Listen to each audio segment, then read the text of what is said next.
এটাও আদর্শ পরিবারের বৈশিষ্ট্য, একটি ইসলামী পরিবারের বৈশিষ্ট্য। কেননা পিতামাতাই আপনার জান্নাত, পিতামাতাই আপনার জাহান্নাম। পিতামাতা যদি দোয়া করে দিয়ে যায়, সন্তুষ্ট থেকে যায়, আপনি তো বাঁচবেন, আপনার 14 পুরুষ বাঁচবে পরবর্তী, আপনার পরবর্তী 14 পুরুষ পিতামাতার দোয়ায় বাঁচবে।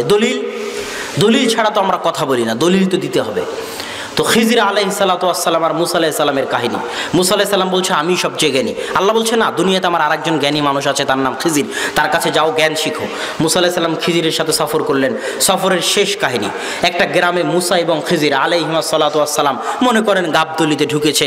গাবতলির মানুষকে বলতেছে, দোয়ারপাড়া হামিদপুরের মানুষকে বলতেছে আমাদের খেতে দাও, আমরা দুইজন মুসাফির মানুষ এসেছি। তো হামিদপুর, দোয়ারপাড়া, গাবতলির মানুষ তাদেরকে খেতে দিল না। দুইজন নবী, তারা তো আর জানে না যে তারা নবী, একজন নবী আর একজন আল্লাহর প্রিয় বান্দা, জ্ঞানী মানুষ। তো যখন খেতে দিল না, তখন মুসা আলাইহিস সালামের মন খুব খারাপ। মুসা আলাইহিস সালাম বলছেন চলেন এই গ্রামে থাকবো না। খিজির বলছে না, এই গ্রামে একটু কাজ আছে। কি কাজ? ওই দেখতে পাচ্ছেন একটা বাড়ি ধ্বংস হয়ে পড়ে আছে, ওই বাড়িটা ঠিক করতে হবে। দুইজন মিলে মিস্ত্রি, যোগালি আর ওই লেবার, দুইজনই মিস্ত্রি, লোবার, যোগালি সব কিছু হয়ে ইট মাটি ঢেল কেটে দুইজন মিলে বাড়িটাকে হেফাজত করে তৈরি করে দিলেন। মুসা আলাইহিস সালামের মন খুব খারাপ, যেই গ্রামের লোক খেতে দিল না, সেই গ্রামের মানুষের আপনি বাড়ি ঠিক করে দিলেন। তো খিজির আলাইহিস সালাতু ওয়াস সালাম উত্তরে বলতেছে আপনি জানেন না, খানা আবাওয়াহুমা সালেহা, যাদের বাড়ি ঠিক করে দিলাম তাদের বাপ মা সৎ ছিল। বুঝাতে পারিনি। ওই দুই এতিমের সন্তানের সম্পদ হেফাজতের জন্য আল্লাহ নবী পাঠালেন। দুই এতিমের সন্তানের সম্পদ হেফাজতের জন্য আল্লাহ কাকে পাঠালেন? নবী পাঠালেন। কেন? ওই দুই এতিম সন্তানের বাপ মা সৎ ছিল, তাদের দোয়া ছিল, তাদের দোয়ার এত জোর, এত শক্তি যে আল্লাহ নবী পাঠিয়ে তাদের সম্পদ হেফাজত করলেন। বাপ মাকে যদি সন্তুষ্ট রাখতে পারেন, আপনি তো বাঁচবেন, আপনার 14 পুরুষ পরবর্তী বংশধরও বাঁচবে। এই জন্য আদর্শ পরিবারের আরেকটা বৈশিষ্ট্য হচ্ছে বাপ মাকে সন্তুষ্ট রাখতে হবে, বাপ মায়ের সাথে ভালো ব্যবহার করতে হবে। এবার একটা আদর্শ পরিবারের দিন কেমন হতে পারে এটা বলে বক্তব্য শেষ করে দেব। আদর্শ পরিবারের দিন শুরু হবে ফজরের সালাত দিয়ে। ফজরের সালাতে বাপ হোক ভাই হোক সবাই সবাইকে ডাকবে, একজন যাবে আর একজন যাবে না, এটা হতে পারে না।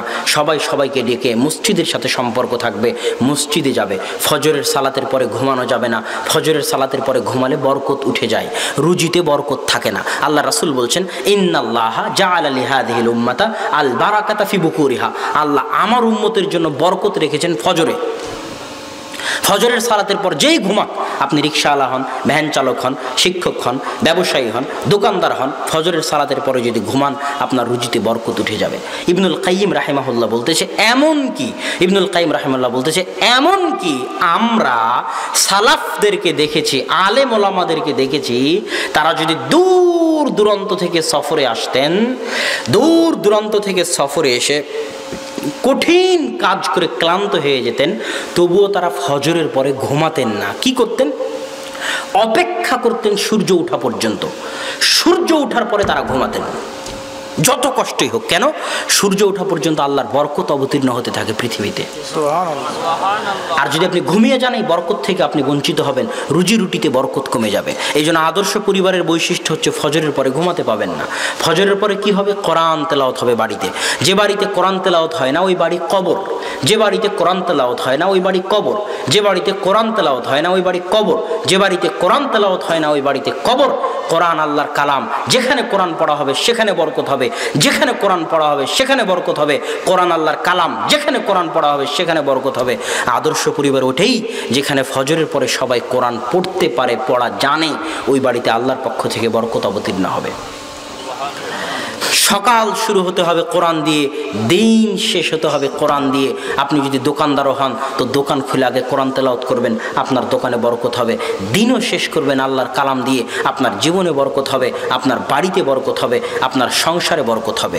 আদর্শ পরিবারের আরও কিছু গুরুত্বপূর্ণ বৈশিষ্ট্য, মেহমানদারির অভ্যাস থাকতে হবে, মানুষকে দেওয়ার অভ্যাস থাকতে হবে। যেটা আপনি দিবেন ওটা আপনি দিয়েন না, এটা আমার পরামর্শ। যেটা আপনি দিবেন ওটা আপনি দিয়েন না, আপনার ছোট্ট বাচ্চাকে দিয়ে দেওয়ান। একটা ফকিরকে একটা ভিক্ষা দিতে হবে, আপনি দিয়েন না। বাড়ির ছোট্ট ছেলেকে ডাকেন, আব্দুল্লাহ ফকিরকে ভিক্ষাটা দাও তো বাবা, যাতে সে দেওয়া শিখে। কথা বুঝেননি? যাতে সে দেওয়া শিখে। কোনো সময় কাউকে ফিরিয়ে দিবেন না, সে মুখাপেক্ষী হোক আর না হোক, সে চোর হোক, ধোঁকাবাজ হোক, তাতে যায় আসে না। দলিল বুখারীর হাদিস। বুখারীর হাদিসে আল্লাহ 3 জন বনি ইসরাইলের লোককে পরীক্ষা করার জন্য ফেরেশতা পাঠিয়েছিলেন। হাদিস জানেন তো, সবার জানা আছে না? তো ওই ফেরেশতা কি আসলেই ফকির ছিল? মিথ্যা, ফকির ছিল না তো। ওই ফেরেশতা কি আসলেই গরিব ছিল? ছিল না তো। ওই ফেরেশতা অভিনয় করে এসে বলতেছে আমি গরিব, আমি মুসাফির, আমার টাকা হারিয়ে গেছে, আমাকে কিছু দেন। কথা বুঝতে পারেননি? তো তখন দেওয়াটা পরীক্ষা না পরীক্ষা নয়? পরীক্ষা। তা আপনি কেন এটা ভাবতে যান যে ফকির সামনে এসেছে সে মিথ্যুক না ধোঁকাবাজ? এটা পরীক্ষা। সে ফকির, তার পরীক্ষা আল্লাহর কাছে দিবে মিথ্যুক হলে, আপনি আপনার পরীক্ষা দিয়ে পাশ করেন। পরিবারের গুরুত্ব যদি আমি না বুঝি, তাহলে কেন একটি আদর্শ পরিবার আমাকে গড়ে তুলতে হবে আমি সেটাও বুঝবো না। পরিবারের গুরুত্ব বুঝাতে গিয়ে আমি কয়েকটা পয়েন্ট আপনাদের সামনে রাখবো, যে ইসলামের দৃষ্টিতে একটি পরিবার কতটা গুরুত্বপূর্ণ। ইসলামের নিয়ম হচ্ছে, আজকে যদি কোনো স্বামী তার স্ত্রীকে তালাক দেয়, তাহলে পরের দিনেই সেই তালাকপ্রাপ্তা মেয়ে আরেকজন স্বামীর সাথে বিবাহ বন্ধনে আবদ্ধ হতে পারবে না, যতক্ষণ না সে ইদ্যত পালন করে। আজকে যদি কোনো স্বামী মারা যায়, তাহলে পরের দিনেই তার স্ত্রী আরেকজন স্বামীর সাথে, আরেকজন পুরুষের সাথে বিবাহ বন্ধনে আবদ্ধ হতে পারবে না, যতক্ষণ না সে ইদ্যত পালন করে। ইসলাম এই নিয়মটা কেন রেখেছে? ইসলাম এই নিয়মটা এই জন্যই রেখেছে যে যখন কোনো স্বামী তার স্ত্রীকে তালাক দিবে বা যখন কোনো স্বামী মারা যাবে, স্ত্রী যদি তার পরের দিনেই আরেকজনের সাথে বিবাহ বন্ধনে আবদ্ধ হয়, তাহলে তার পেটে যে সন্তানটা আসবে, এই সন্তানটার পিতা কে হবে তা বোঝা যাবে না। এই জন্য তাকে 4 মাস 10 দিন অপেক্ষা করতে হবে যে তার পেটে প্রথম স্বামীর পক্ষ থেকে কোনো সন্তান আছে কিনা, এটা স্পষ্ট হওয়ার জন্য। কেননা যখন আর স্পষ্ট হওয়া যাবে না যে কে পিতা, তখন সন্তান তার পিতার পরিচয় হারিয়ে ফেলবে। আর যখন সন্তান পিতার পরিচয় হারিয়ে ফেলবে, তখন পরিবার হারিয়ে যাবে, তখন পরিবার আর টিকবে না, পরিবার আর থাকবে না। ইসলামের দৃষ্টিতে পরিবার এতটাই গুরুত্বপূর্ণ যে আল্লাহ এবং তার রাসূল সাল্লাল্লাহু আলাইহি ওয়াসাল্লাম, কোনো স্বামী যদি তার স্ত্রীকে তালাক দিতে চায়, তাহলে এক বৈঠকে, এক মজলিসে, একই সময়ে, একই সাথে হাসি মজাকে বা রাগের মাথায় 3 তালাক দিয়ে স্ত্রীকে বিচ্ছিন্ন করে দিবে, এই সুযোগ ইসলামে নাই। কেননা পরিবার এতটা ঠুনকো, এতটা হালকা, এতটা ফেলে দেওয়ার বস্তু ইসলামের নিকটে নয় যে 1 মিনিটে সেই পরিবারকে ধ্বংস করে দেওয়া যাবে। ইসলাম বলেছে, তুমি যদি তোমার স্ত্রীকে তালাক দিতে চাও, তাহলে 3 মাস ভাবো, 3 মাস চিন্তা ভাবনা করো। প্রথম মাস চিন্তা ভাবনা করে 1 তালাক দাও, আবার চিন্তা ভাবনা করো, পরের মাস চিন্তা ভাবনা করে 2য় তালাক দাও, আবার চিন্তা ভাবনা করো, তারপরে 3য় মাস চিন্তা ভাবনা করে 3য় তালাক দাও। তুমি তোমার পরিবার শেষ করবা না রাখবা, এই সিদ্ধান্ত তোমাকে কমসে কম 3 মাসে নিতে হবে। কেননা পরিবার ইসলামের অনেক গুরুত্বপূর্ণ একটি বিষয়। 4 নম্বর পয়েন্ট, ইসলামে মুসলমানের রক্ত হারাম, মুসলমানের ধন সম্পদ হারাম, মুসলমানের ইজ্জত মান সম্মান হারাম। তার মানে হচ্ছে, আমি কোনো মুসলিমের গায়ে হাত দিতে পাবো না, কেননা তার রক্ত হারাম। আমি কোনো মুসলিমের টাকা পয়সা চুরি ছিনতাই ডাকাতি করতে পারবো না, কেননা তার মাল ধন সম্পদ হারাম। আমি কোনো মুসলমানের গীবত, অপবাদ, তোহমত করতে পারবো না, কেননা তার মান সম্মান হারাম। কেমন হারাম? আল্লাহর রাসূল বলতেছেন, তোমরা আজকে আইয়ু শাহরিন হাদা, এটা কোন মাসে তোমরা আছো? বিদায় হজ্জের ভাষণ।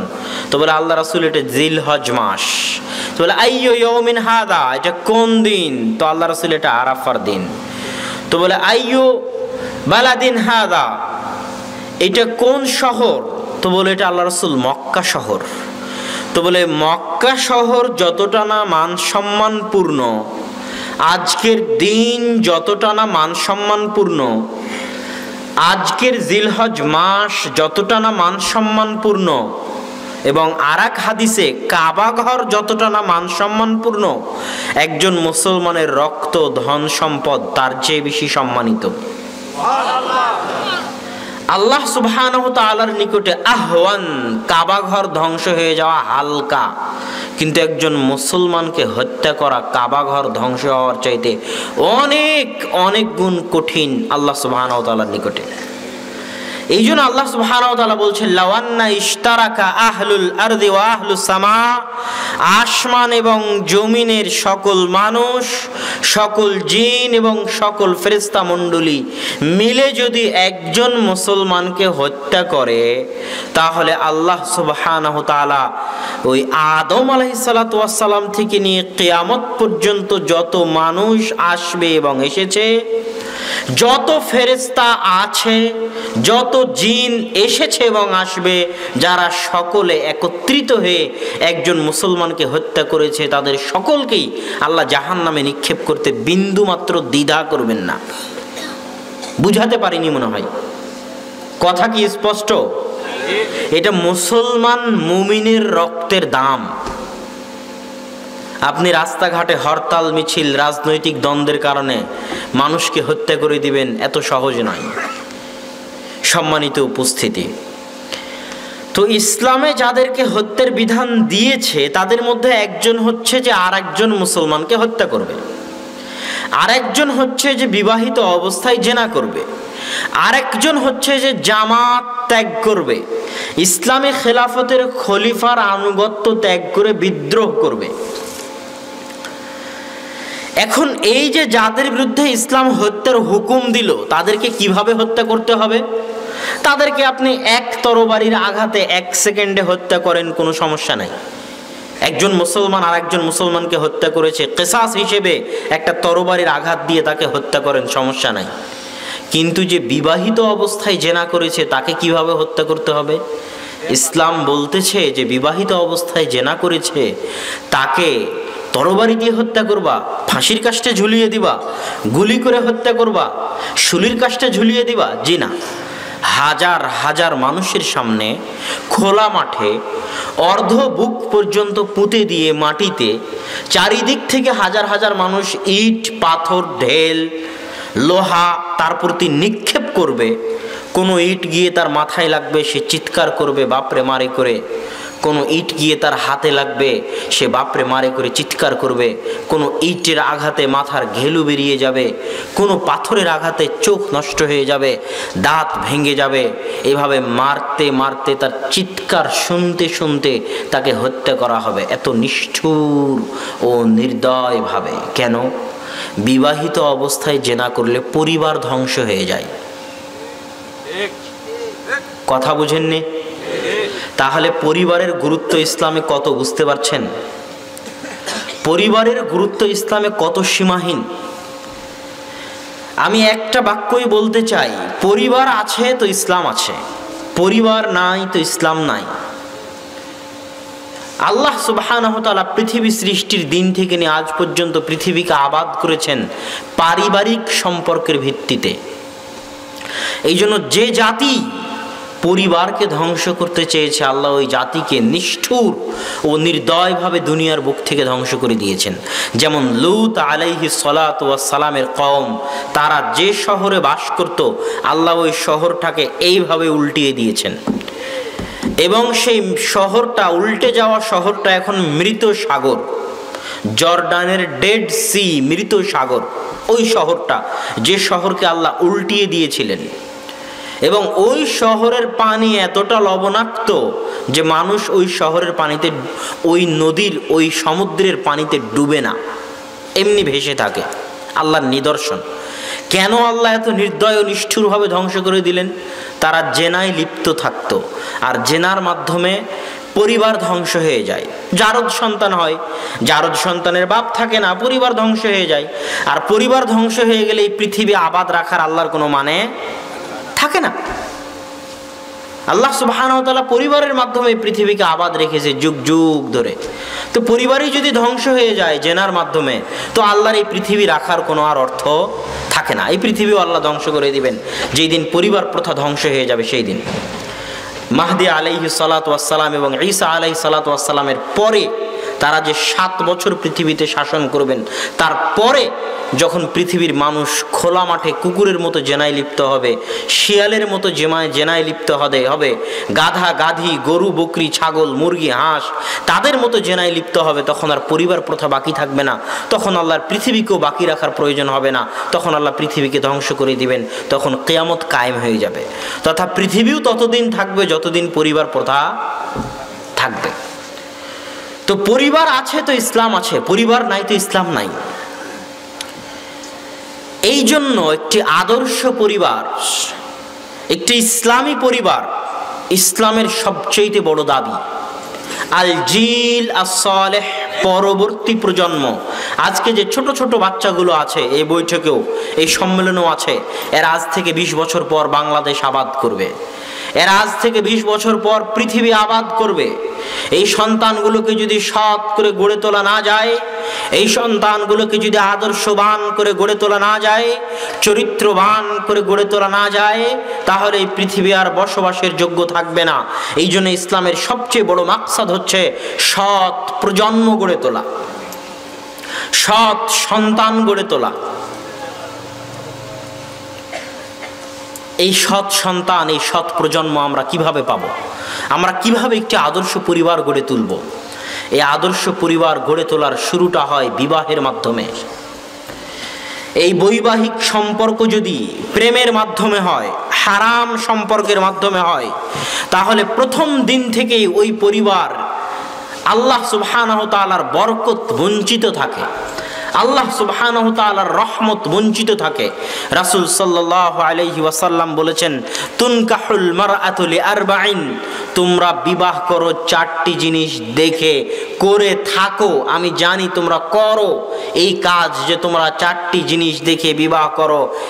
1 লিজামালিহা, তোমরা বিবাহ করার সময় মেয়ের সৌন্দর্য দেখো। 2 লিহাসবিহা, তোমরা বিবাহ করার সময় মেয়ের বংশ মর্যাদা দেখো। 3 লিমালিহা, তোমরা বিবাহ করার সময় মেয়ের বাপের টাকা পয়সা আছে কিনা, ডিমান্ড দিতে পারবে কিনা, মোটর সাইকেল সোফা ফ্রিজ কিনে দিতে পারবে কিনা, সেটা তোমরা দেখো। তবে জেনে রাখো, আমি মুহাম্মদ সাল্লাল্লাহু আলাইহি ওয়াসাল্লাম তোমাদেরকে বলে যাচ্ছি, ফাজফার বিদাতিদ্দিন, যদি সৌন্দর্য নাও পাও, যদি টাকা পয়সা নাও পাও, যদি বংশ নাও পাও,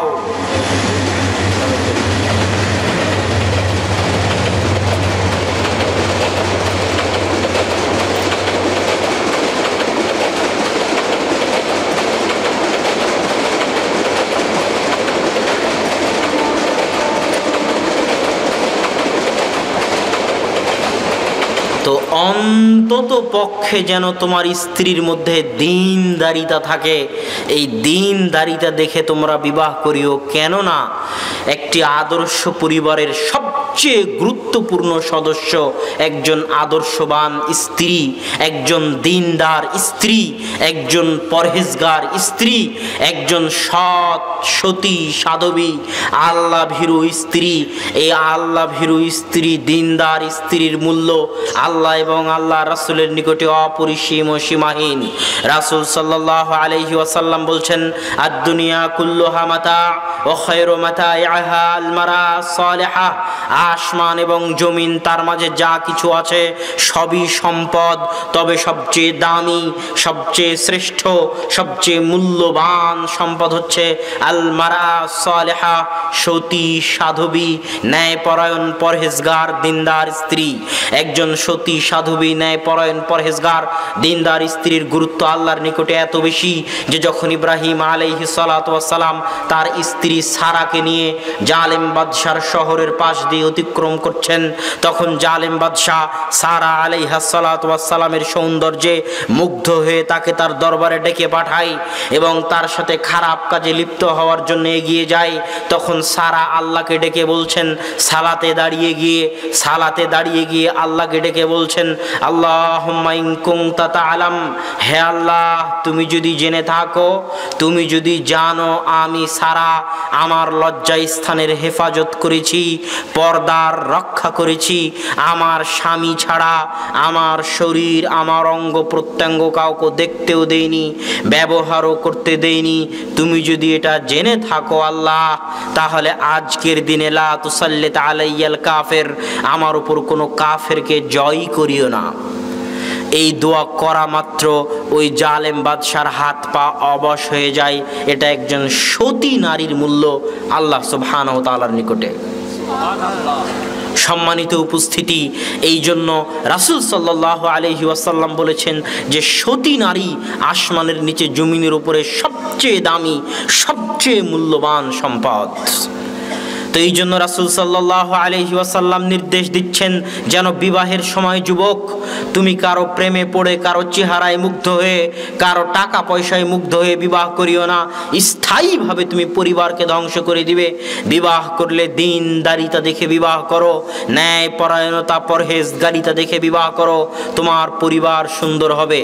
আমি তুমি বুঝি আর না বুঝি, আমি তুমি মেয়েদের গুরুত্ব বুঝি আর না বুঝি, আমি তুমি নারীদের গুরুত্ব বুঝি আর না বুঝি, আমি তুমি একজন সতী নারীর মর্যাদা বুঝি আর না বুঝি, ইহুদি খ্রিস্টান অবশ্যই বুঝে।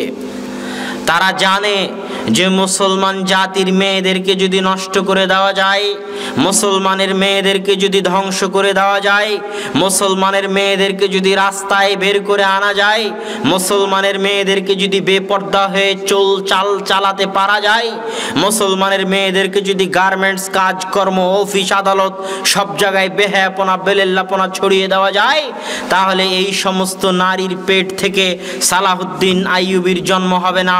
এই সমস্ত মাদের পেট থেকে ওমর ইবনুল খাত্তাব, তারেক বিন জিয়াদ, মোহাম্মদ বিন কাসেমের জন্ম হবে না।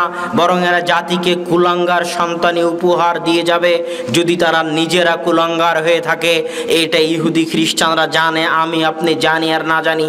এই জন্য তাদের যত প্রজেক্ট আছে সব প্রজেক্টের অধিকাংশ অর্থ তারা মুসলমান মেয়েদের ঘর থেকে বের করার জন্য কাজে লাগায়। কিভাবে তাদেরকে ঘর থেকে বের করা যাবে? তুমি যদি ঘরে থাকো তাহলে হাউস ওয়াইফ, তুমি যদি ঘরে থাকো তাহলে গৃহিণী, তুমি যদি ঘরে থাকো তাহলে অবরোধবাসিনী। বাইরে আসো, চাকরি করো, টাকা পয়সা ইনকাম করো, বাইরের দুনিয়া দেখো, বেকার হয়ে কেন বসে থাকবে? অথচ ওই মা ওই বোন জানে না যে আল্লাহ সুবহানাহু ওয়া তাআলা তাকে আসমানের নিচে জমিনের উপর সবচেয়ে বড় চাকরি, সবচেয়ে দামি চাকরি, সবচেয়ে গুরুত্বপূর্ণ চাকরি, সবচেয়ে কঠিন চাকরি দিয়েছেন। আর সেই কঠিন চাকরিটা হচ্ছে একটা ছোট্ট সন্তানকে সৎ সন্তান রূপে গড়ে তোলা। এর চেয়ে কঠিন কাজ পৃথিবীতে নাই। পিতা হতে পারলেই, জন্ম দিতে পারলেই পিতা হওয়া যায় না, আর জন্ম দিতে পারলেই মা হওয়া যায় না।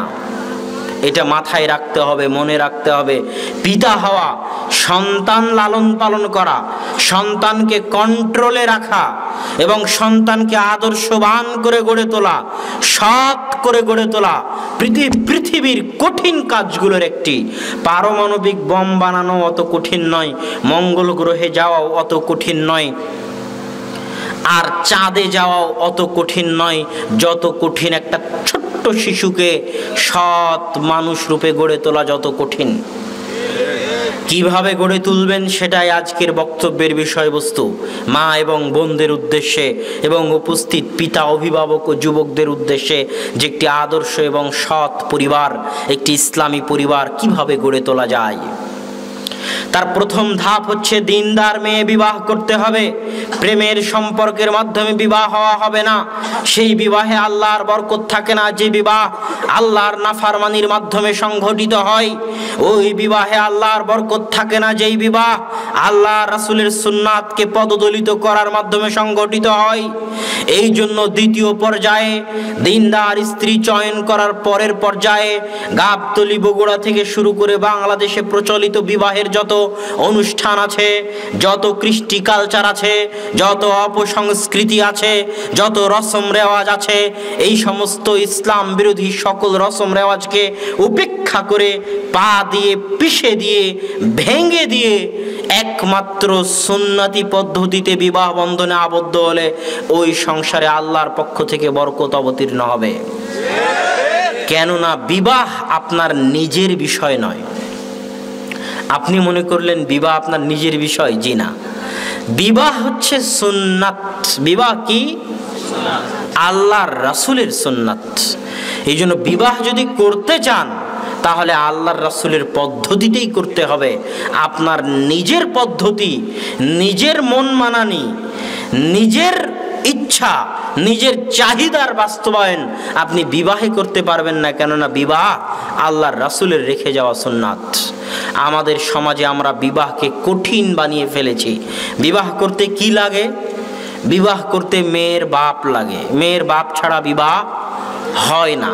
যত বড় আলেম ফতোয়া দিক, যত বড় মুফতি ফতোয়া দিক, মেয়ের পিতা অথবা পিতার সম্মতি, মেয়ের পিতা অথবা মেয়ের পিতার সম্মতি ছাড়া বিবাহ হয় না, সেটা জেনা হয়।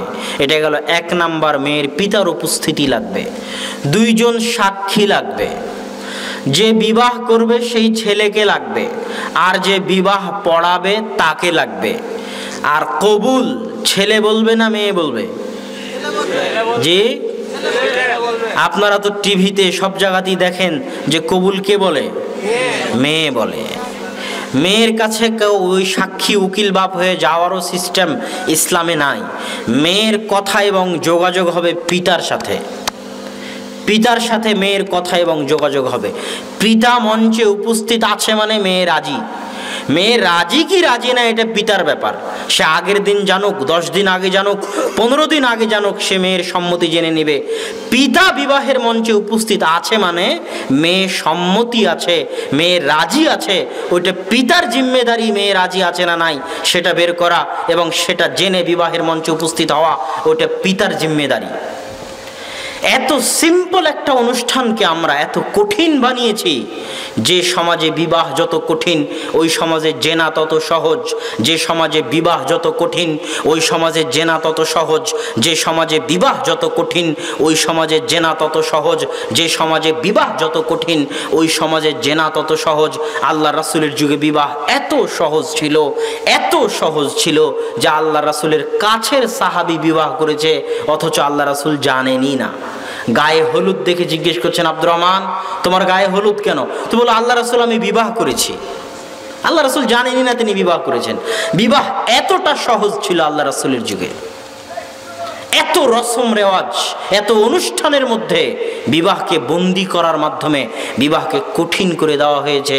বিবাহকে সুন্নতি পদ্ধতিতে করতে হবে, সহজ ও সিম্পলভাবে মসজিদে এবং বেপর্দা ও বেলেল্লাপনা মুক্ত বিবাহ হতে হবে।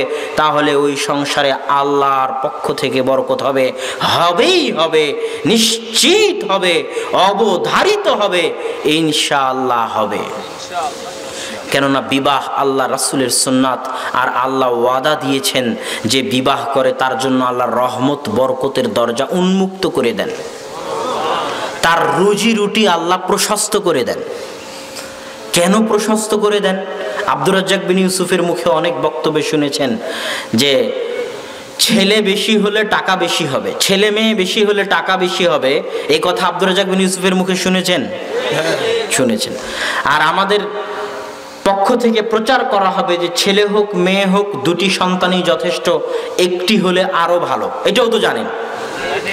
তো আল্লাহ আর আল্লাহ রাসূল বলতেছে যে বিবাহ হলে আল্লাহর রহমত আর বরকতের দরজা উন্মুক্ত হয়ে যায়, সন্তান হলে রুজি রুটির দরজা উন্মুক্ত হয়ে যায়।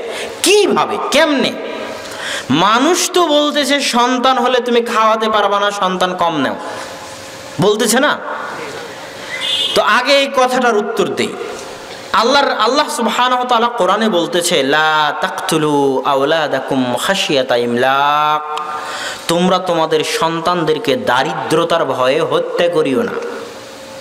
নাহনু নারযুকুকুম ওয়া ইয়্যাহুম, এই বাক্যটার ওজন কয়েক কোটি মন। আসলে এটা ওজন করাও সম্ভব নয়।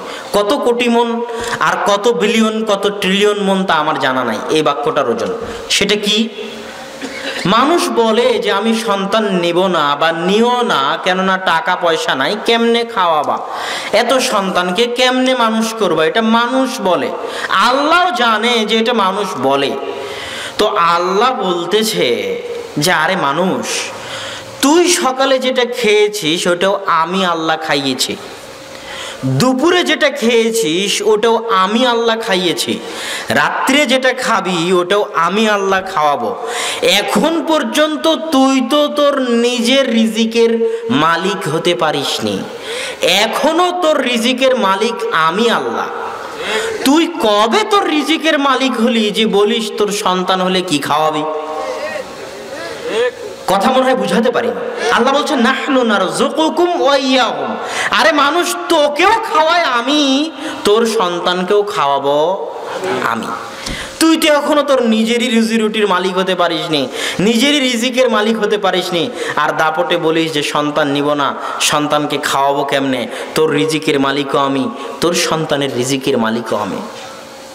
এখানে আর একটা কথা বলে রাখি, যে সমস্ত মা এবং বোনেরা আপনি সন্তান বিরতি দিয়ে নেন, স্বাস্থ্যের দিকে খেয়াল রেখে নেন, সেটা আলাদা কথা, কিন্তু দুটো সন্তান নিয়ে একটা সন্তান নিয়ে সন্তান নেওয়া বন্ধ করে দিবেন আর সন্তান নিব না এই বাক্যটা মুখ দিয়ে উচ্চারণ করবেন, এই বাক্যটা যে কত ভারী।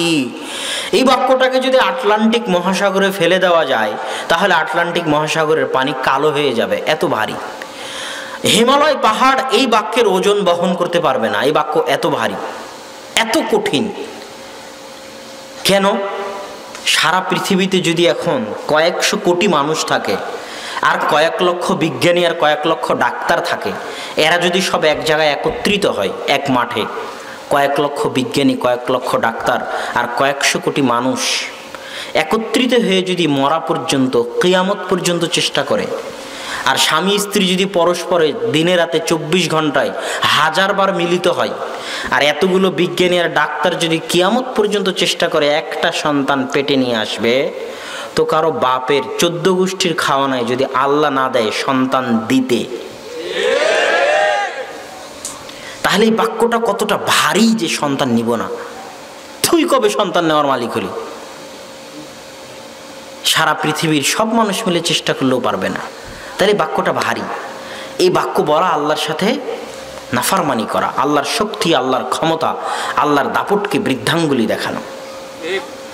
তো সম্মানিত উপস্থিতি, বিবাহ করলে সন্তান হলে রুজি রুটির দরজা কেন উন্মুক্ত হবে, এই কথা বলছিলাম। কেন উন্মুক্ত হবে? আল্লাহ সুবহানাহু ওয়া তাআলা আল্লাহর রাসূলের ভাষা অনুযায়ী যে কুতিবাত লেখা হয়ে গেছে, মানুষের তাকদীর পৃথিবী সৃষ্টির 50,000 বছর পূর্বে মানুষের ভাগ্য লেখা হয়ে গেছে। পৃথিবী সৃষ্টির 50,000 বছর পূর্বে। তো আমার ভাগ্যে যে রুজি রুটি আছে, আমার ভাগ্যে লেখা আছে আমি সকালে আলু ভর্তা দিয়ে ভাত খাবো, আমার দুপুরে লেখা আছে আমি পান্তা ভাত খাবো, আমার রাত্রে লেখা আছে আমি ডাল দিয়ে ভাত খাবো। তো এই ডাল দিয়ে ভাত খেতে যে টাকাটা লাগবে, ওই টাকাটা আল্লাহ আমাকে দিবে না দিবেন? জিনিস আজকে বলে যাই। আল্লাহ বলছেন ফাইদা কুদিয়াতিস সালাত, যখন সালাত শেষ হয়ে যায়, ফান্তাশিরু ফিল আরজ, তোমরা আল্লাহর জমিনে ছড়িয়ে পড়ো, ওয়াবতাগু মিন ফাজলিল্লাহ, আর আল্লাহর রহমত, বরকত, দয়া অনুসন্ধান করো। আয়াতটা কি বুঝলেন? এবার ব্যাখ্যাটা বলি। আপনি ভ্যানওয়ালা বসে আছেন, ভ্যান নিয়ে পায়ের উপর পা দিয়ে, আমি গিয়ে আপনাকে বললাম চলেন গাবতলী বাজারে যাই, তার মানে আমি আল্লাহর দয়া আপনার কাছে এসেছি। বুঝাতে পারিনি? আমি মনে হয় বুঝাতে পারলাম না। আমি যে 10টা টাকা দিয়ে আপনার মাধ্যমে গাবতলী বাজারে যাব, এটা কার দয়া? আল্লাহর দয়া। আল্লাহ বলেছে জমিনে ছড়িয়ে পড়ো, আমার রিজিক অনুসন্ধান করো, কেননা আমার রিজিক হচ্ছে আমার দয়া। তো আল্লাহ আমাকে পাঠিয়েছে আপনার নিকটে আপনার রিজিকের ব্যবস্থা করার জন্য, যেন আমি আপনার মাধ্যমে গাবতলী বাজারে যাই আর আপনাকে 10টা টাকা দিই। এবার আপনি যদি বলেন যে যাব না, তাহলে আপনি আল্লাহর একটা দয়াকে কি করলেন? দূরে সরিয়ে দিলেন। বুঝাতে পারিনি? আপনার দোকানে একজন দোকানদার এসেছে, হয়তো 10টায় আপনি দোকান বন্ধ করেন, তো ঠিক 10টার সময় যখন পাল্লা লাগাচ্ছেন তখন এসেছে কিছু কিনতে, ওটা আল্লাহর দয়া। আল্লাহর দয়াকে অবহেলা করিয়েন না। আপনি গাড়ির ড্রাইভার, আপনি হয়তো আজকে বিশ্রাম নিতে চাচ্ছেন, এই সময় একজন ফোন দিয়েছে একটা ভাড়া নেওয়ার জন্য, ওটা আল্লাহর দয়া। তো যেখান থেকেই রিজিক আসুক, যেখান থেকেই রুজি আসুক, সেটা কার দয়া? আল্লাহর দয়া। এই জন্য রুজি রুটি, হালাল রুজি রুটির কোনো রাস্তা ইচ্ছাকৃতভাবে পরিত্যাগ করা উচিত নয়। সম্মানিত উপস্থিতি, তো যেহেতু আমাদের রুজি রুটি 50,000 বছর পূর্বে আল্লাহ লিখে রেখেছে, তো এখন আমি যখন বিবাহ করলাম, তো আমার স্ত্রীর ভাগ্যে যদি 3 বেলা গোস্ত মাছ পোলাও লেখা থাকে, তো ওই গোস্ত মাছ পোলাওয়ের টাকাটা আল্লাহ কার মাধ্যম দিয়ে দিবে? আমার মাধ্যম দিয়ে দিবে, কেননা তার রিজিকের দায়িত্ব আমি উঠিয়েছি। এই যে বললো মসজিদে মাদ্রাসায় এতিম আছে, 13টা এতিমের রুজির দায়িত্ব তিনি উঠিয়েছেন। তো 13টা এতিমের ভাগ্যে যা খাবার লেখা আছে, ওই খাবারটা আল্লাহ তার হাত দিয়েই দিবে। এটা আল্লাহর পৃথিবী পরিচালনায় আল্লাহর নীতি। এটা হচ্ছে পৃথিবী পরিচালনায় 1000 বছর থেকে চলে আসা আল্লাহর নিয়ম। আল্লাহ বলছে পৃথিবীতে একটা পিঁপড়াও চলে না, একটা মাছিও চলে না, একটা মশাও চলে না, একটা উট, গরু, ছাগল, ভেড়া, চতুষ্পদ জন্তু, জীবজন্তু, জানোয়ার, যত 1000 কোটি জীবজন্তু জানোয়ার হোক সারা পৃথিবীতে, সকলের প্রত্যেক দিনের কি খেতে হবে, কি রুজি দিতে হবে, সেটা আমার কাছে আছে। ওই চিন্তা কার? চিন্তা আল্লাহ। এই জন্য ওমর রাদিয়াল্লাহু তাআলা আনহু বলছেন, লাউ তাওয়াক্কালতুম আলাল্লাহি হাক্কা তাওয়াক্কুলি, তোমরা যদি আল্লাহর উপর সত্যিকার ভরসা করতে পারো, লারাযাকতুমুল্লাহ, আল্লাহ তোমাদেরকে রিজিক দিবেন, কামা ইয়ারযুকুত তায়র, যেমন আল্লাহ পাখিকে রিজিক দেন। পৃথিবী সৃষ্টির প্রথম দিন থেকে নিয়ে আজ পর্যন্ত, আজকেও পৃথিবীর 1000 লক্ষ কোটি পাখি তাদের ঘর থেকে তাগদু খেমাসা, খালি পেটে বের হয়েছে, ওয়াতারুহু বিতানা, আর আজকে তাদের ঘরে ফিরে এসেছে ভরা পেটে। তো প্রত্যেক দিন তাদের রুজির ব্যবস্থা কে করতেছে? আল্লাহ করতেছে। এবার যখন আপনার একটা সন্তান হবে, ওই সন্তানকে যতদিন আপনি বিবাহ দিয়ে আলাদা না করে দিয়েছেন, ততদিন ওই সন্তানের যা যা প্রয়োজন সেই টাকাটা আল্লাহ কার মাধ্যম দিয়ে দিবে? আপনার মাধ্যম দিয়ে দিবে। একটা হাদিস শুনেন, এই হাদিসটা বলে এই অংশের আলোচনা শেষ করে দিই। সেটা হচ্ছে রাসূল সাল্লাল্লাহু আলাইহি ওয়াসাল্লামের দরবারে একটা ছেলে আহলে সুফফা মসজিদে নববীতে বসে কোরআন এবং হাদিস পড়ে। তার ভাই আল্লাহর রাসূলের কাছে এসে অভিযোগ করেছে, ইশতাকা, অভিযোগ করেছে কি? আল্লাহর রাসূল, ইন্নালি আখ, আমার একটা ভাই আছে, আপনার মসজিদে নববীতে সারাদিন বসে পড়াশোনা করে, আর আমি মুহতারিফ, পেশাজীবী মানুষ, আমাকে খেটে খেতে হয়। আমার ভাই তো আমার কাছে সহযোগিতা করে না, পাল্টা আমাকে আমার ভাইয়ের খাবার, খাদ্যদ্রব্য, রুজি রুটির ব্যয়ভার বহন করতে হয়। আল্লাহ রাসূল, আপনি একটু আমার ভাইকে বলেন না, আমার ভাই যেন আমার কাজে সহযোগিতা করে। তখন আল্লাহ রাসূল বলতেছেন, লাআল্লাকা তুরযাকু বিহি, শুনে রাখো হে সাহাবী, এখন তুমি যে রুজি রুটি টাকা পয়সা উপার্জন করতেছ, এই রুজি রুটি টাকা পয়সা তুমি এই জন্যই উপার্জন করতেছ যে তুমি তোমার একটা ভাই যে মাদ্রাসায় পড়ে তার রিজিকের ব্যয়ভার বহন করো। ওই রিজিকের ব্যয়ভার বহন করার বদৌলতে আল্লাহ তোমার রুজি রুটিতে বরকত দেয়। তুমি যদি এটা বন্ধ করে দাও, তাহলে এখন যা ইনকাম করতেছ এটাতেও তুমি বরকত হারিয়ে ফেলবে, বেশি হওয়া তো বহু দূরের কথা। এই হাদিস স্পষ্ট প্রমাণ করে যে আপনার সন্তান যত বেশি হবে, যতজনের দায়িত্ব আপনি গ্রহণ করবেন, আল্লাহ আপনার তত রুজি রুটিতে ততটা প্রশস্ততা দিবে। আর বিবাহ করলে কেন আরো রহমতের দরজা উন্মুক্ত হয়? রাসূল সাল্লাল্লাহু আলাইহি ওয়াসাল্লাম বলছেন, ওমা আনফাকার রাজুলু আলা নাফসিহি আও আহলিহি ওয়া ওয়ালাদিহি ওয়া খাদিমিহি ফাহুয়া লাহু, বিবাহ করার পর থেকে একটা মানুষ যদি সৎ নিয়তে, সঠিক নিয়তে একটা টাকা নিজের উপর ব্যয় করে, একটা টাকা তার সন্তানের পড়াশোনার জন্য ব্যয় করে, একটা টাকা তার স্ত্রীর চিকিৎসার জন্য ব্যয় করে, তাহলে এই ব্যয় করা প্রত্যেকটা টাকা যা সে নিজের জন্য করেছে, তার সন্তানের জন্য করেছে, তার স্ত্রীর জন্য করেছে, তার পিতা মাতার জন্য করেছে, সবই কিয়ামতের মাঠে তার জন্য সাদকা হিসেবে গণ্য হবে। তাহলে কতটা আপনার সামনে রহমত এবং বরকতের দরজা একটা সঠিক পরিবার উন্মুক্ত করে দেয়।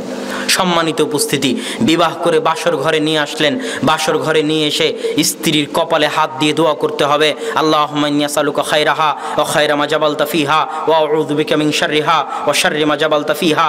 হে আল্লাহ, আমার স্ত্রীর মধ্যে যে কল্যাণ আছে সেই কল্যাণ আমি চাই, আর আমার স্ত্রীর মধ্যে যে অকল্যাণ আছে সে অকল্যাণ থেকে আমি পরিত্রাণ চাই। তারপরে স্বামী স্ত্রী দুইজন মিলে 2 রাকাত সালাত আদায় করতে হবে।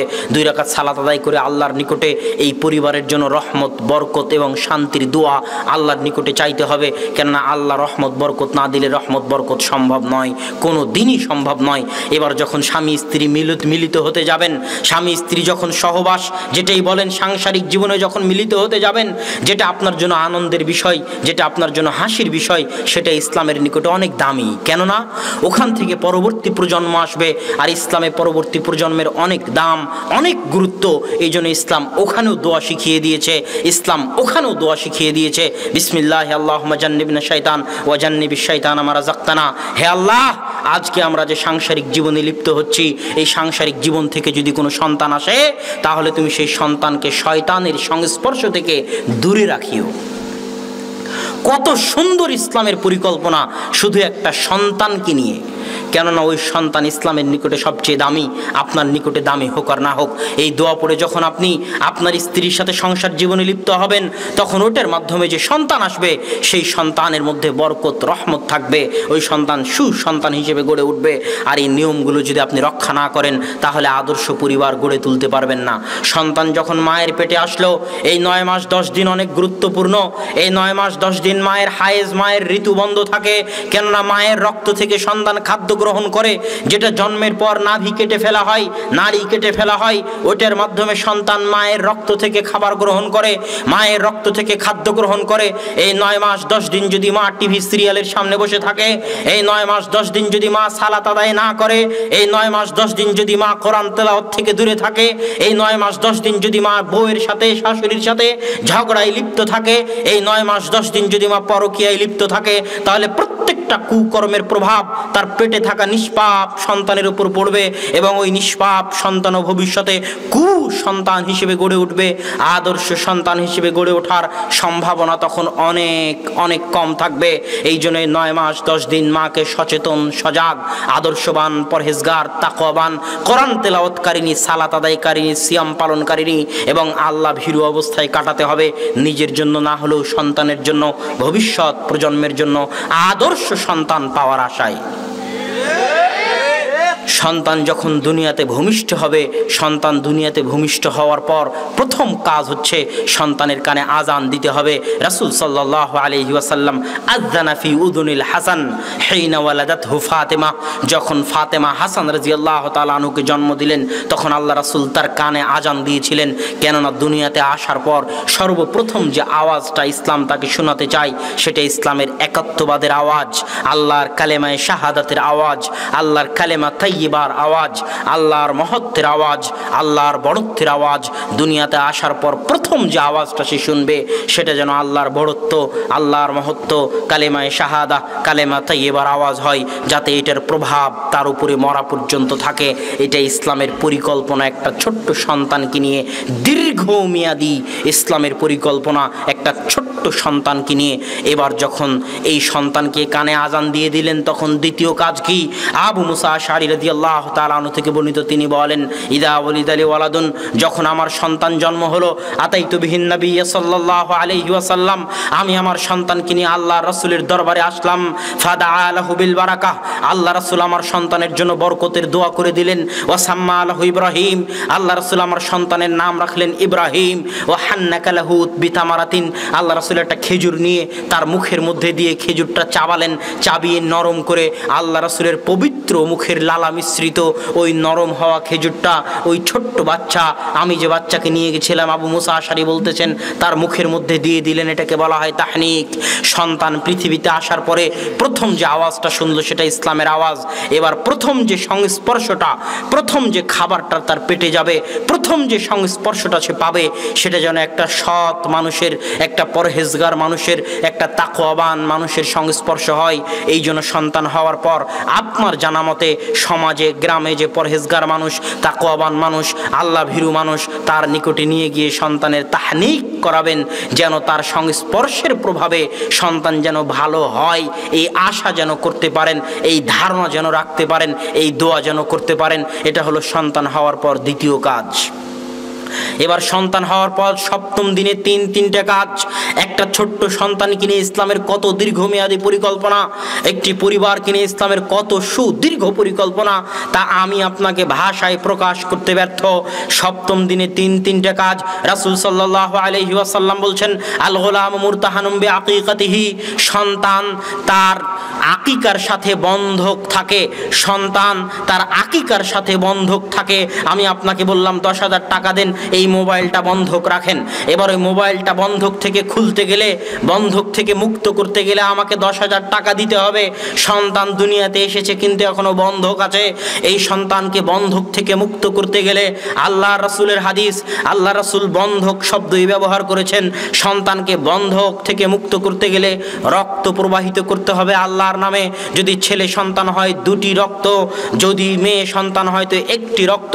আল্লাহর নামে প্রবাহিত না করা পর্যন্ত ওই সন্তান বন্ধক থেকে যায়, বন্ধক থেকে মুক্ত হতে পারে না, ওই সন্তান বন্ধক থেকে যায়।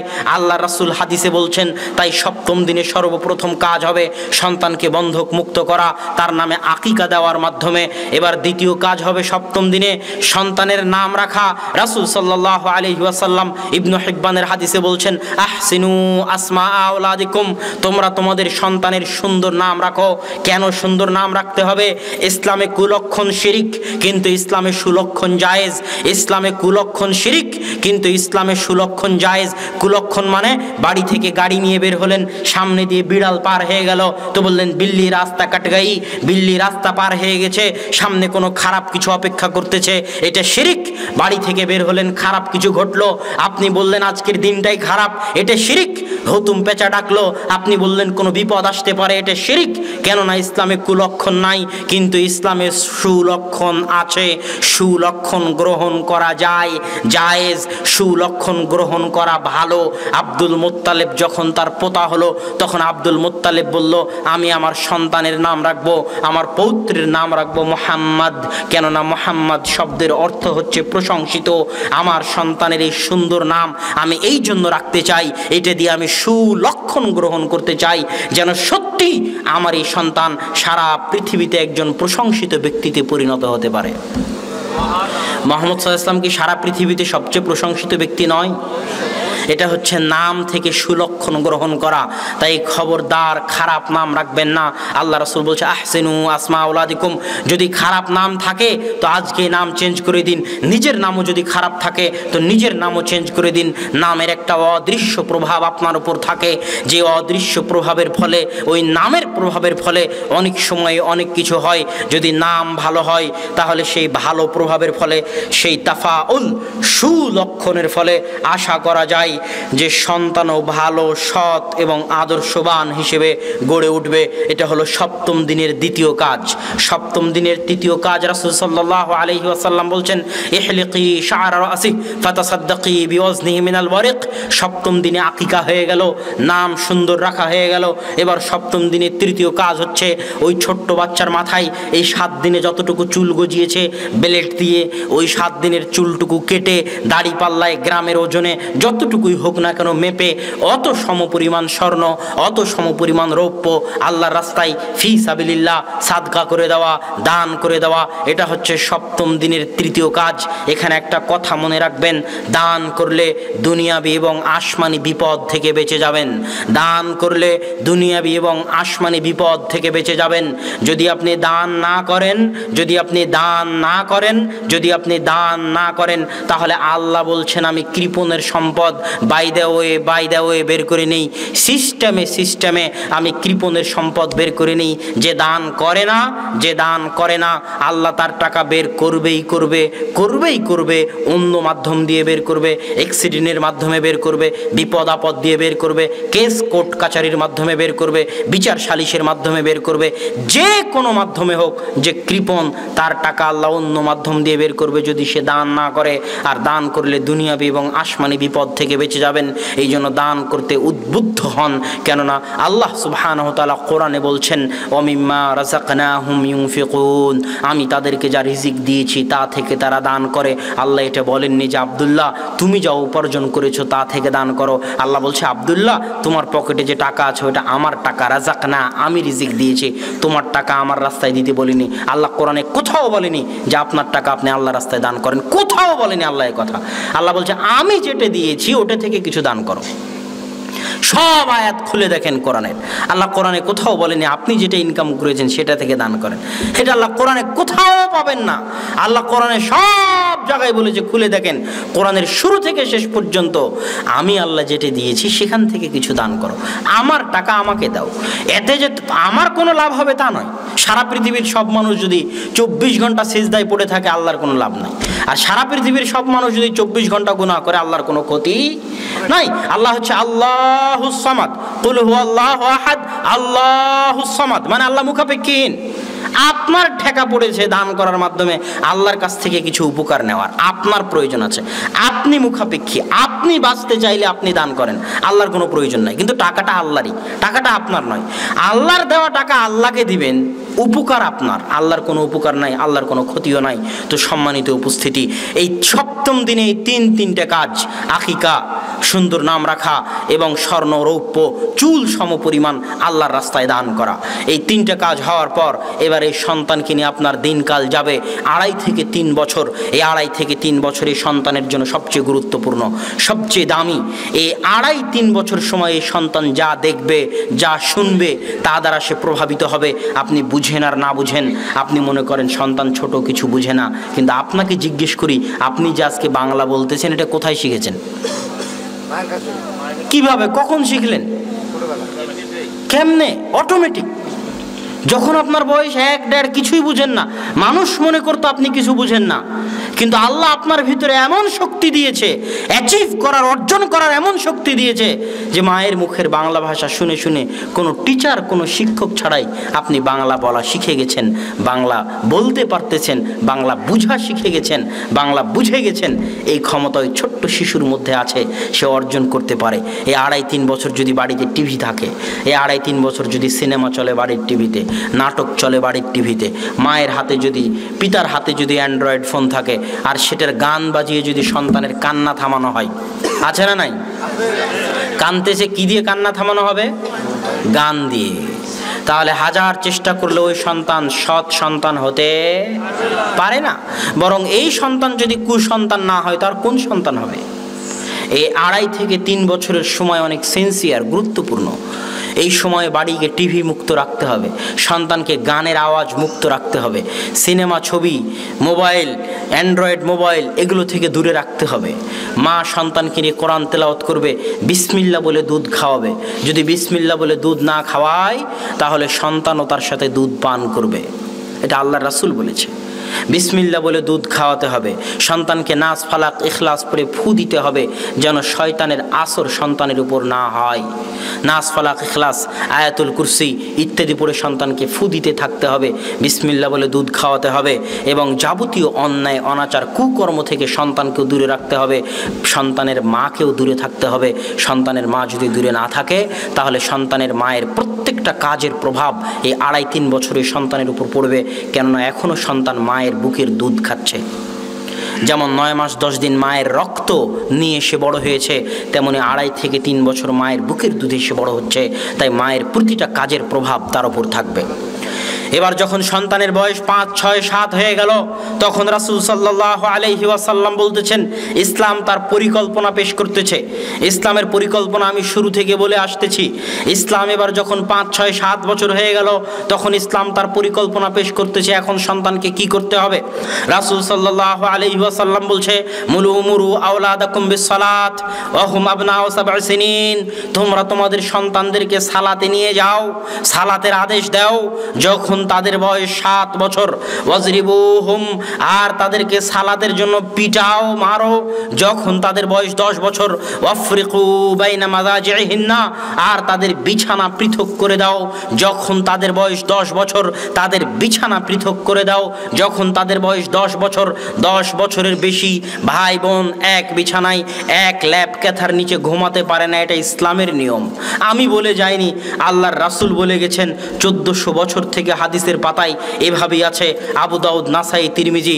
আবু দাউদ হাদিস নাম্বার 495। 1400 বছর থেকে আল্লাহ রাসূলের মুখের কথা এইভাবেই হাদিসের পাতায় আছে। 7 বছর বয়স হয়ে গেলে সালাতে নিয়ে যাও, 10 বছর বয়স হলে সালাতের জন্য পিটাও, 10 বছর বয়স হয়ে গেলে বিছানা আলাদা করে দাও, বিছানা পৃথক করে দাও। এটা রাসূল সাল্লাল্লাহু আলাইহি ওয়াসাল্লামের নির্দেশ। এই 5, 6, 7 বছরে আরো কি করবে? আর এক হাদিসে রাসূল সাল্লাল্লাহু আলাইহি ওয়াসাল্লাম এরকম 5, 6 বছরের 7 বছরের একটা ছোট্ট বাচ্চাকে বলতেছেন, ইয়া গোলাম সাম্মিল্লাহ, হে ছোট বাচ্চা বিসমিল্লাহ বলে খাদ্য গ্রহণ করো। অকুল বিয়ামিনিক, ডান হাতে খাও। অকুল মিম্মা ইয়ালিক, নিজের পাশ থেকে খাও, প্লেটের চারিদিক থেকে খেও না, নিজের পাশ থেকে খাও, প্লেটের চারিদিক থেকে খেও না, নিজের পাশ থেকে খাও। অকুল মিম্মা ইয়ালিক, এই দুটো হাদিসকে সামনে রাখলে স্পষ্ট হয় যে 5, 6, 7 বছরের সন্তানকে আদব কায়দা আদর্শ শিখাতে হবে। আর এই আদব কায়দা আদর্শ শিখানোর দায়িত্ব কার? পিতা মাতার। এখানে একটা ফজিলত আপনাকে বলে যায় সব অভিভাবককে। আপনি যদি আপনার সন্তানকে 5, 6, 7 বছরে বাড়ি থেকে বের হওয়ার দোয়া শিখাতে পারেন, বাড়িতে ঢুকলে আসসালামু আলাইকুম বলতে হয় এটা শিখাতে পারেন, বাড়ি থেকে বের হলে আসসালামু আলাইকুম বলতে হয় এটা শিখাতে পারেন, গাড়িতে উঠার দোয়া শিখাতে পারেন, বাথরুমে প্রবেশ করলে, ল্যাট্রিনে প্রবেশ করলে কি বলতে হয় সেটা শিখাতে পারেন, বাথরুম থেকে বের হলে কি পড়তে হয় সেটা শিখাতে পারেন, ঘুমের দোয়া শিখাতে পারেন, ঘুম থেকে উঠার দোয়া শিখাতে পারেন, সালাত কিভাবে আদায় করতে হয় সেটা শিখাতে পারেন, সূরা ফাতিহা সালাতের মধ্যে পড়তে হয় সেই সূরা ফাতিহা আপনি মুখস্থ করাতে পারেন। এই জিনিসগুলো যদি আপনি আপনার সন্তানকে শিখাতে পারেন, তাহলে আর সবচেয়ে বড় ফজিলত হচ্ছে আপনার এই সন্তান পৃথিবীতে যতদিন বেঁচে থাকবে ততদিন যা সালাত আদায় করবে তার নেকি আপনি পাবেন, কেননা সালাত তার বাপ মা শিখিয়েছিল। যতদিন এই ছেলে আসসালামু আলাইকুম দিয়ে পৃথিবীর যে বাড়িতে প্রবেশ করবে তাতে জানে কি হবে, সেই নেকির একটা অংশ আপনি কবরে বসে পাবেন। যতদিন এই ছেলে ইসলামী আদর্শের উপর আদব কায়দার উপর চলবে, যখনই চলুক, যেদিনই চলুক, যদি আপনি পিতা এবং মাতা হিসেবে তাকে শিখিয়ে থাকেন তাহলে তার নেকির একটা অংশ আপনি পেতে থাকবেন। এই নেকি আপনি গ্রামের মক্তবের শিক্ষককে কেন দিতে যাবেন? এই নেকি আপনি গ্রামের হুজুরকে কেন দিতে যাবেন? মাদ্রাসার শিক্ষককে কেন দিতে যাবেন?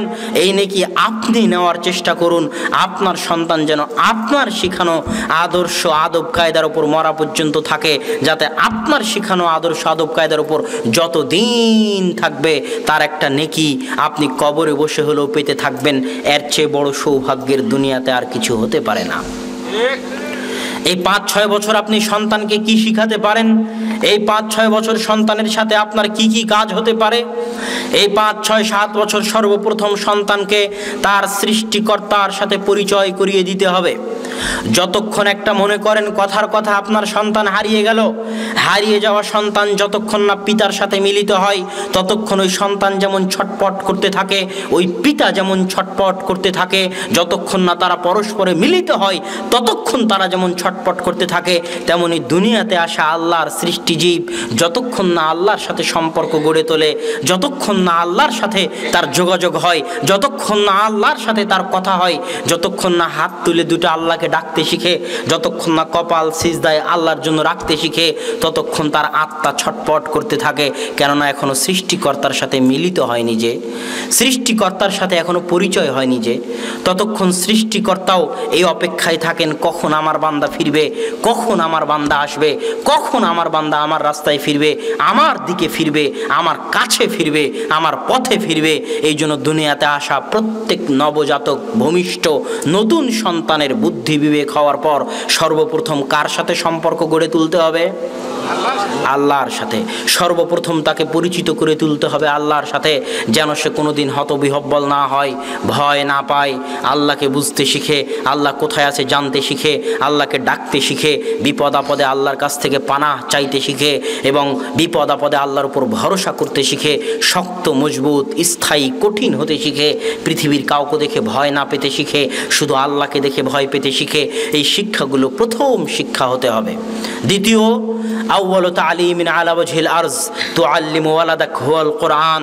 আপনি আপনার ছেলেকে ডাক্তার বানান, ইঞ্জিনিয়ার বানান, বিজ্ঞানী বানান, আমার কোনো আপত্তি নাই, যেটাই বানান, তবে আপনার উপর ফরজে আইন, আপনার উপর ফরজে আইন, আপনার উপর ফরজে আইন, আপনার উপর ফরজ।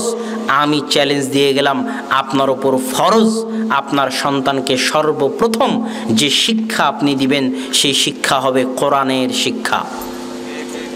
যদি কোরআনের শিক্ষার আগে অন্য কোনো শিক্ষা সন্তানকে দেওয়ার চেষ্টা করেন, হারাম হবে। আমি বলে গেলাম, সর্বপ্রথম যে শিক্ষা দুনিয়াতে আসার পর সে পাবে, তাকে যদি কোরআনের শিক্ষা বাদ দিয়ে কিন্ডারগার্টেনে ভর্তি করেন, তাকে যদি কেজি স্কুলে ভর্তি করেন, এখনও সে কোরআন পড়তে পারে না, এখনও সে কোরআন পড়া শেখেনি, এখনও সে আরবি অক্ষর চেনে না, তাহলে বাপ বেটা উভয় গুনাহগার। এই গুনাহ মরা পর্যন্ত বয়ে বেড়াতে হবে, কিয়ামত পর্যন্ত বয়ে বেড়াতে হবে। যে কোনো মূল্যে যাই বানান, যে কোনো মূল্যে, মুচি হোক, মেথর হোক, রিক্সা চালক হোক, ভ্যান চালক হোক, যে হোক, রাস্তায় ভিক্ষে করে খাক, তাতেও আপত্তি নাই, কিন্তু সর্বপ্রথম যে জিনিসটা তাকে শিখাতে হবে সেটা হচ্ছে কোরআন পড়তে পারতে হবে। কোরআন পড়তে পারা ছাড়া কোনো মুসলমান এটা কল্পনা করা অনেক কঠিন, অনেক ভয়াবহ। এই জন্য সবার আগে কোরআন পড়া শিখতে হবে, কেননা আমার এবং আপনার হেদায়েতের মাধ্যম হচ্ছে কোরআন।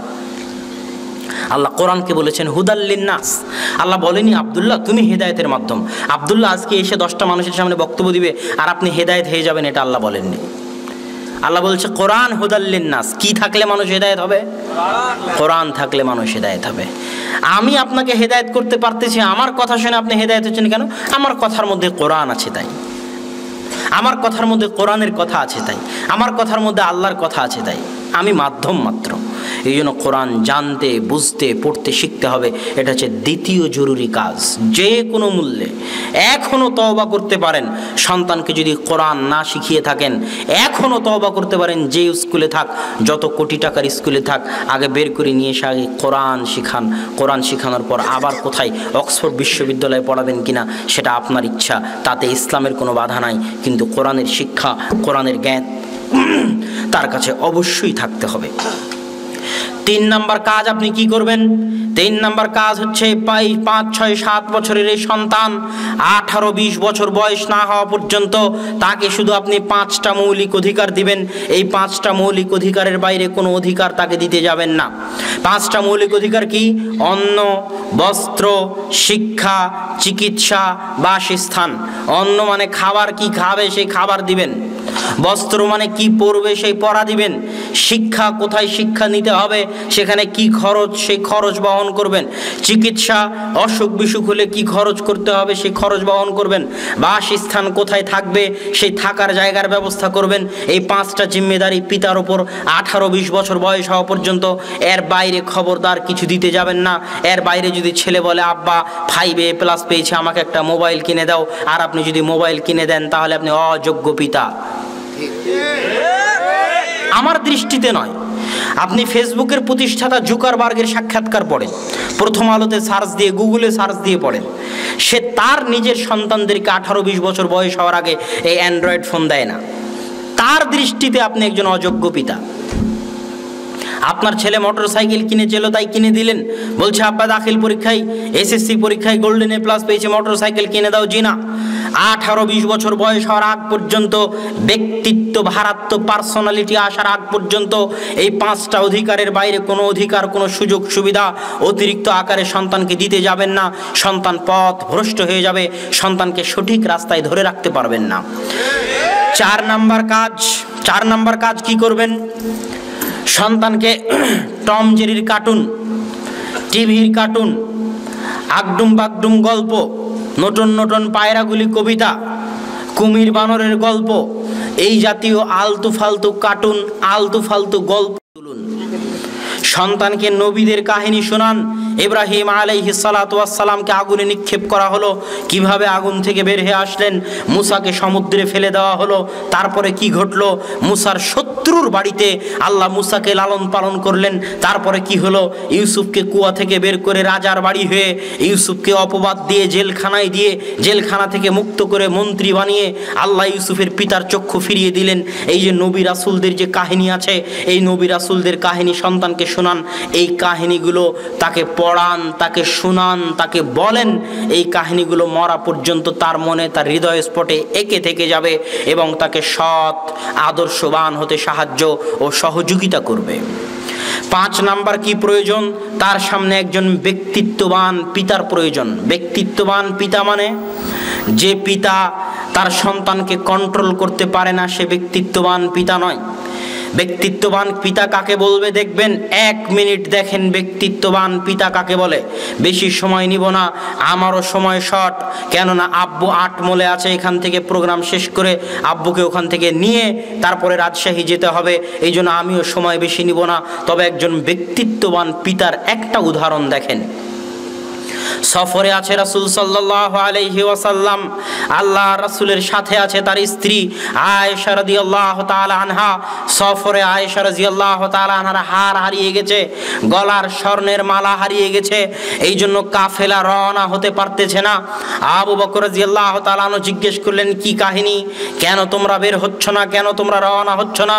তো বলে, কাহিনী তো কিছু নয়, আপনার মেয়ে হার হারিয়ে ফেলেছে, হার হারিয়ে ফেলার কারণে তার হার খুঁজতে লেট হচ্ছে, এইদিকে সালাতের সময় হয়ে গেছে, আমরা উজু করার পানিও পাচ্ছি না। কি বিতিকিচ্ছিরি একটা অবস্থা, কি করুণ এবং কঠিন একটা অবস্থা। আবু বকর রাদিয়াল্লাহু তাআলা আনহু আল্লাহ রাসূলের খিমায় আল্লাহ রাসূলের তাবুতে প্রবেশ করলেন।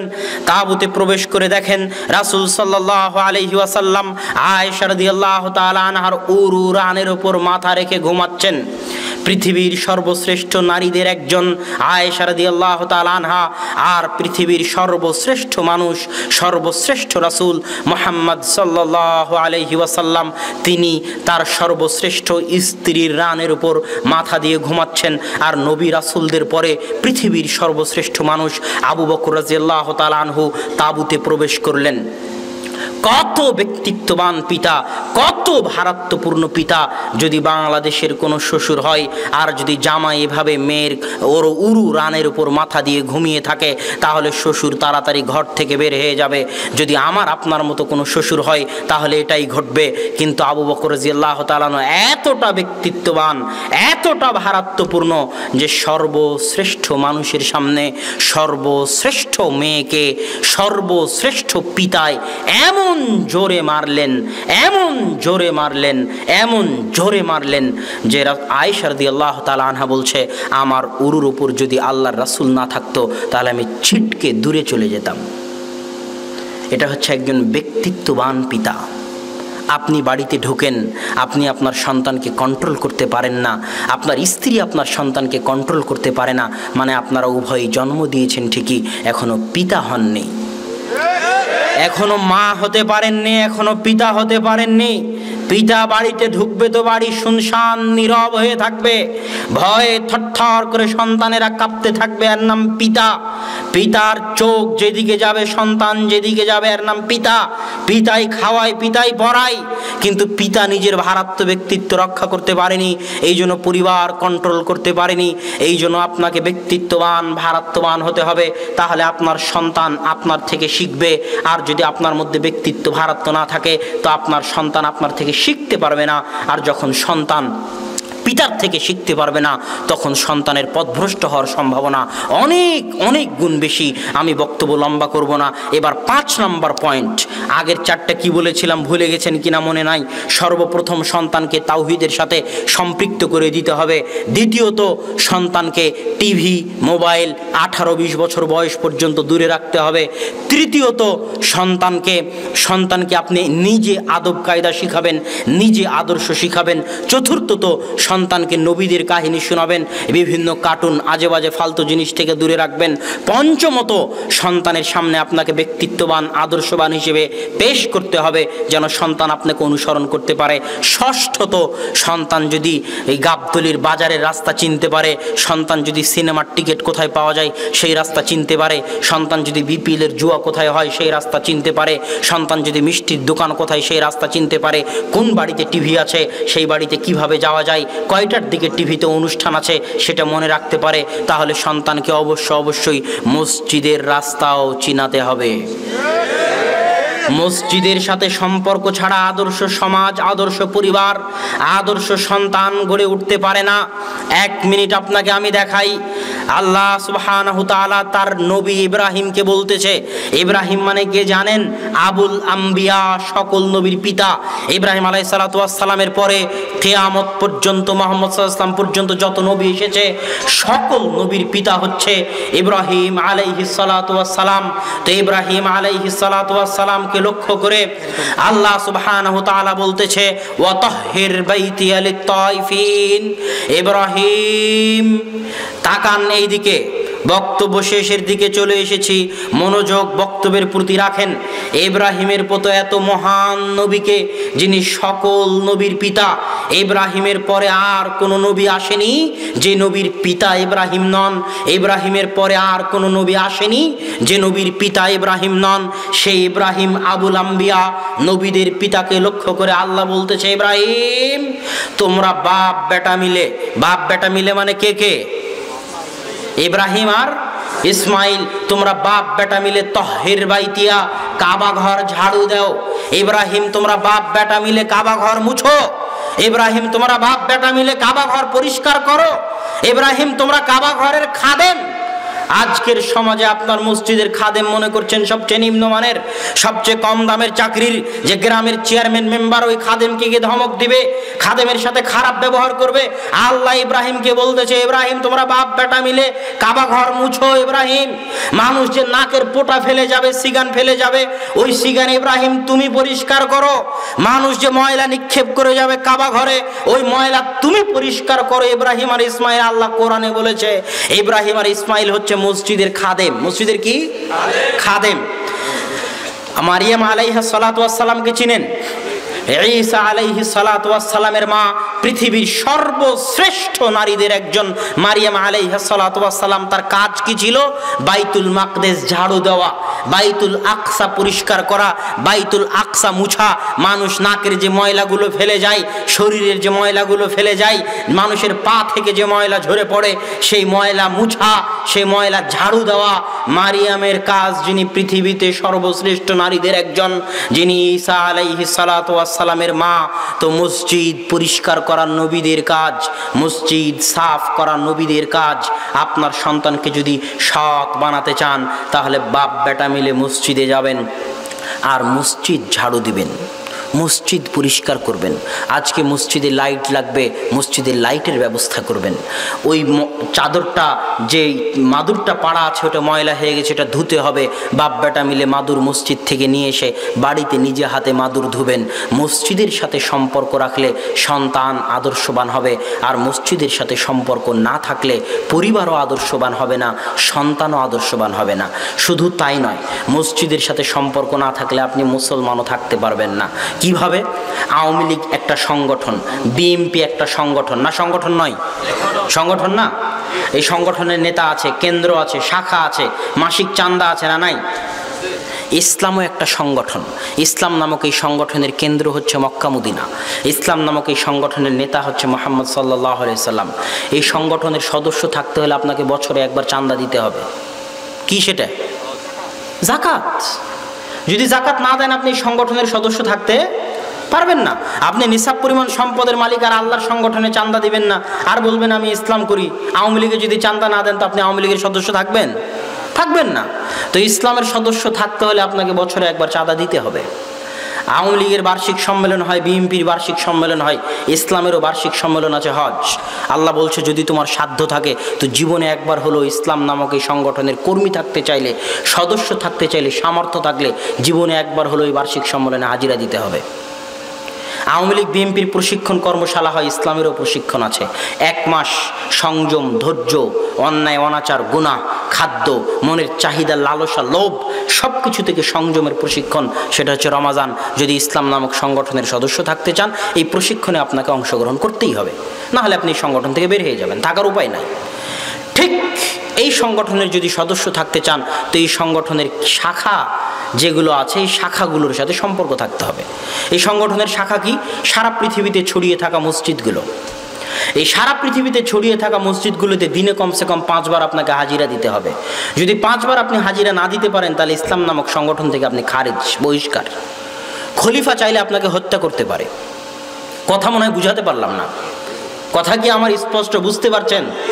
তো ইসলাম নামক এই সংগঠনের সাথে সম্পর্ক রাখতে হলে আপনার সম্পর্ক মসজিদের সাথে থাকতে হবে, থাকতে বাধ্য। আরে মসজিদে ইসলামের সবকিছু। আজকে না হয় আমেরিকা থেকে গণতন্ত্র এসেছে, ইংল্যান্ড লন্ডন থেকে গণতন্ত্র এসেছে, তাই চেয়ারম্যান মেম্বার চোর চামার মুচি চোট্টার ভোটে চেয়ারম্যান মেম্বার হয়ে গেছে, তাই তারা বিচার সালিশ করতেছে। না হলে এগুলো একটাও ইসলামে চলবে না। ইসলামে মসজিদ হচ্ছে সবকিছু। মসজিদেই বিচার হবে, মসজিদেই সালিশ হবে, মসজিদেই বিয়ে হবে, মসজিদি কোর্ট, মসজিদি কাচারি, মসজিদের ইমামই সবকিছু। ইমাম হবে যোগ্য, নেতৃত্বে সম্পন্ন, শিক্ষিত মানুষ, যার প্রভাব থাকবে সমাজে, যার দাপট থাকবে সমাজে। কমিটি কিসের ইমামের উপর দাপট চালাবে? ইমাম সমাজের উপর দাপট চালাবে। বিচার, সালিশ, বিবাহ, শাদী এভরিথিং মসজিদ থেকে হবে, কেননা এটা ইসলামের শাখা কেন্দ্র। বুঝেননি? তো সম্মানিত উপস্থিতি, এই জন্য সৎ সন্তান গড়ে তুলতে হলে মসজিদের সাথে সন্তানের সম্পর্ক থাকতে হবে। এবার বক্তব্যের শেষ অংশে চলে আসি। বক্তব্যের শেষ অংশ হচ্ছে এবার সন্তান এই 5, 7, 10 বছরের মধ্যে আমি যেগুলো বললাম এগুলো সব যদি ঠিক করতে পারেন তাহলে 10 বছর পর সন্তান যদি আপনার বাড়ি থেকে বাইরেও চলে যায় তবুও সে পথভ্রষ্ট হবে না। সে আদর্শের উপর থাকবে, সৎ আদর্শের উপর থাকবে, সৎ সন্তান হিসেবে গড়ে উঠবে পৃথিবীর যে প্রান্তেই যাক না কেন। এবার সন্তান যখন বয়স্ক হয়ে যাবে তখন সন্তানকে বিবাহ দিতে হবে। বিবাহ টাকার ভয়ে দিচ্ছেন না, চাকরির ভয়ে দিচ্ছেন না, সার্টিফিকেটের ভয়ে দিচ্ছেন না, এগুলো উচিত নয়। বরং সন্তানকে বিবাহ না দেওয়ার কারণে সন্তান যা গুনাহ করবে তার একটা ভার, তার একটা অংশ আপনাকে বহন করতে হবে। তাই সন্তানের বিবাহের জিম্মেদারি পালন করুন, বিবাহ দিন। বিবাহ দেওয়া হয়ে গেল, এখনো আদর্শ পরিবারের বৈশিষ্ট্য শেষ হয়নি। বিবাহ দেওয়ার পর আদর্শ পরিবারের বৈশিষ্ট্য কি হতে পারে? সন্তানের বিবাহ হওয়ার পর 2-3টে সন্তান একসাথে থাকে। ভাবির সাথে পর্দা করা লাগবে না? লাগবে না? কেন লাগবে? আল্লাহ সুবহানাহু ওয়া তাআলা যাদেরকে মাহরাম করে দিয়েছেন তারা কারা? যাদের সাথে বিয়ে হারাম। বাপের সাথে মেয়ের বিয়ে হারাম, এই জন্য বাপ মেয়ের মাহরাম। মায়ের সাথে